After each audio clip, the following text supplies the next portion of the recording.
efforts to curb pay in Britain's boardrooms and outsize rewards in the city are still failing.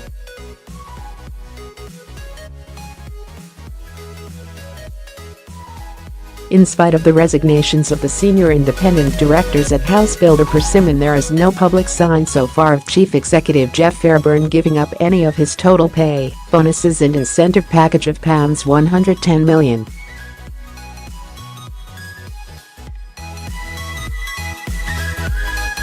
The scale of his award is an insult to a generation of young people in Britain who now need an £80,000 deposit to get on the housing ladder.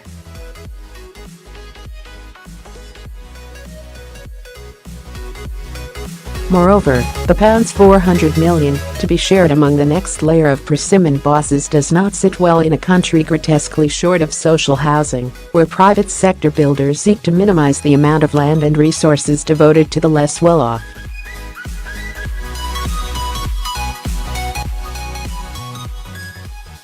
Persimmon may appear to represent the worst of the bitter divisions in our society.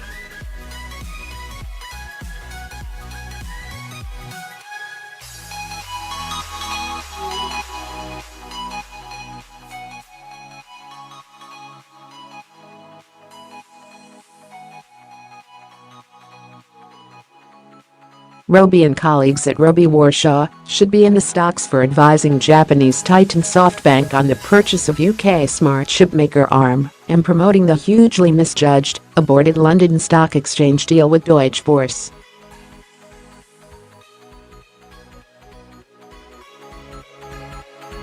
The collapsed merger saw executives at both exchanges thrown to the wolves and the LSE destabilized, while the bosses of Robey Warshaw split £63.3 million.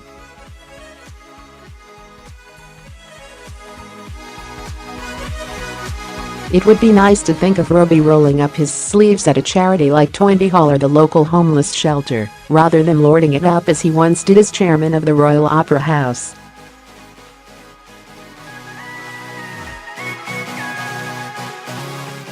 The public owes a debt of gratitude this week to the Chartered Institute of Personnel and Development and the High Pay Centre for shining a brilliant light on the gross inequalities that exist within Britain's FTSE 100 companies.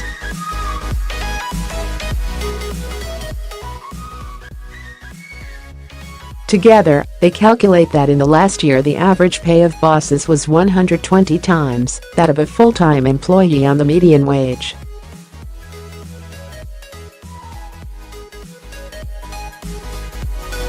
A week earlier, Vlerick Business School in Belgium found that of 861 public companies in Europe, the pay gulf between those at the top and employees was greatest in Britain.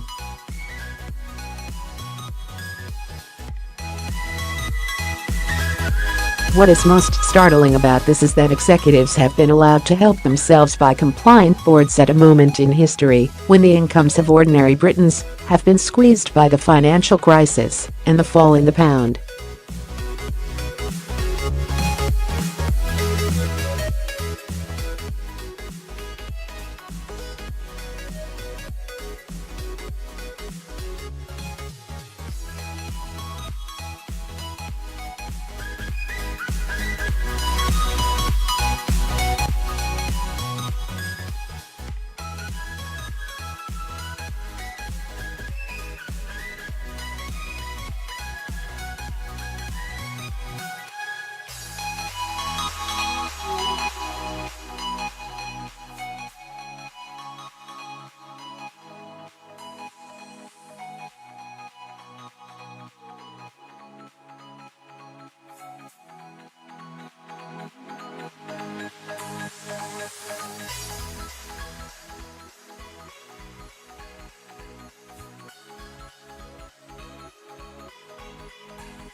The added requirement by the government that annual reports will have to show the pay ratio between chief executives and the average worker should also ramp up the public outrage.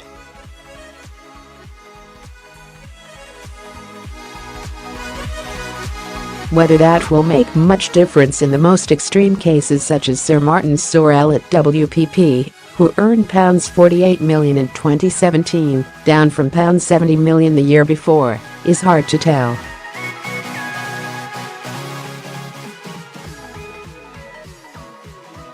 What is certain is that pension funds and big investors like BlackRock, with £5.7 trillion under management, need to keep up the pressure by opposing fat cat deals.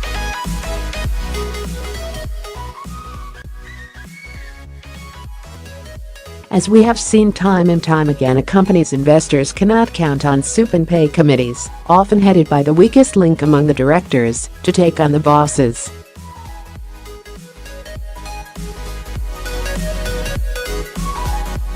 Bringing real discipline to pay in the boardroom may require the government to turn non-binding votes into law, with dissent of 20% of investors requiring action.